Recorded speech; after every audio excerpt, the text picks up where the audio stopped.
Ja som Lia a vítam vás pri ďalšom videu. Toto video ako už po dlhej dobe bude opäť tematické. A ako ste si určite všetci z nás videa prečítali, bude to logika rodičov. Rodičia majú určite veľa dobrých rád pre nás, ale niektoré veci, ktoré robia, mi naozaj nedávajú absolútne žiadny zmysel. A úprimne ma dosť štvú. Ja som sa v tomto videu rozhodla vymenovať vám niekoľko z nich. Tak to nebudeme zdržovať a poďme na to.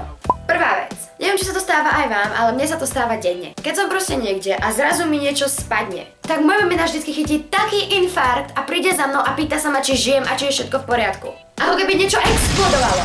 A pritom mi napríklad spadla len obyčajná lyžička. Dobre, mami, chápem, bojíš sa o mňa, ale ukľudni sa, prosím.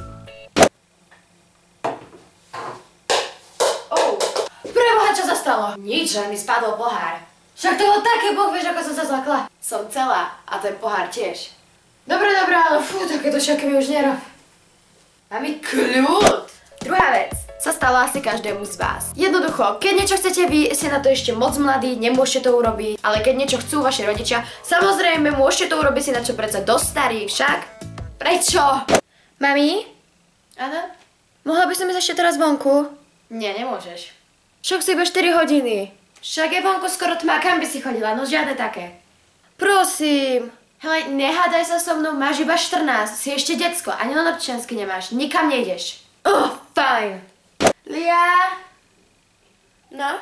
Potrebujem si na tento víkend postražila sestru, ja odchádzam na služobku a tvoj ocino tiež. Čože na celý víkend? No a čo, už si dosť stará, aby sa o seba postarali, no nie? Mami? To zvládneš. Tretia vec. Moji rodičia každý deň volajú s niekým z našej rodiny. A neviem prečo vždy majú potrebu my tých rodinných príslušníkov dať k telefónu. Aj keď je tu nejaký človek, ktorý je mi z tretieho kolena a netuším ani kto to je, aj tak mi ho dajú k telefónu a povedia, že sa s ním mám porozprávať. A o čom sa s ním mám rozprávať, keď ani neviem kto to je? No áno. A vieš čo, ja tiež idem našu Liu, ste spolu dlho nehovorili. Čo? No jasne, ona chce tiež s tebou hovoriť. Neviem. No, už si sa dlho nepočuli, tak ti ju dám, dobre. Hovor. Ahoj, teta. Štvrtá vec sa tiež týka telefonovania. Hlavne teda asi mamine. Keď jej vyvoláte, môžete zavolať aj 100-krát a keď ona nezdvihne, je to úplne v poriadku, pretože bola zaneprázdnená alebo niečo podobné. Ale ak to nezdvihnete vy na prvý alebo druhý krát, tak ste v podstate mŕtvi.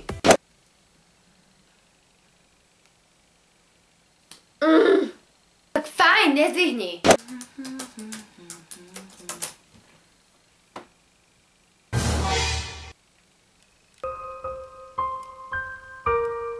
Piatá vec sa týka väčšina domácich prác. Keď som niečo ja, tak to není môj dom, je to našich rodičov dom a musím sa prispôsobovať. Ale keď príde na domáce práce, napríklad na umývanie riadu, v ktorých som ja nezašpinila ani jednu vec, zrazu je to aj môj dom a musím to ísť upratať.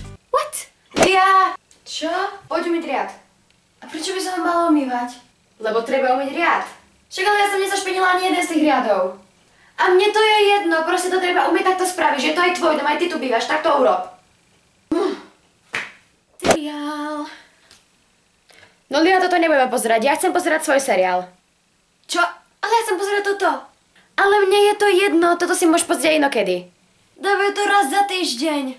Ja chcem vidieť svoj seriál, není to tvoj dom, je to môj dom, ja za ňo platím, tak mi daj ten ovládač.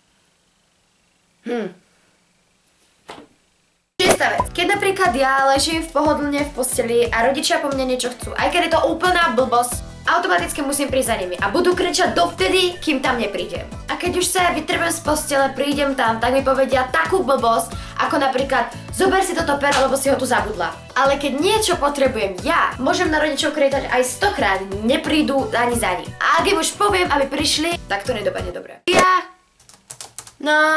Lia, poď sem. Však na čo? Zdvihne to svoju lenivú prdel a poď sem. No čo potrebuješ? Otvor mi to. To ako vážne? Mami! Čo je? Mami! No čo je? No poď sakra sem! Čo si to povedala? Oh shit. OK.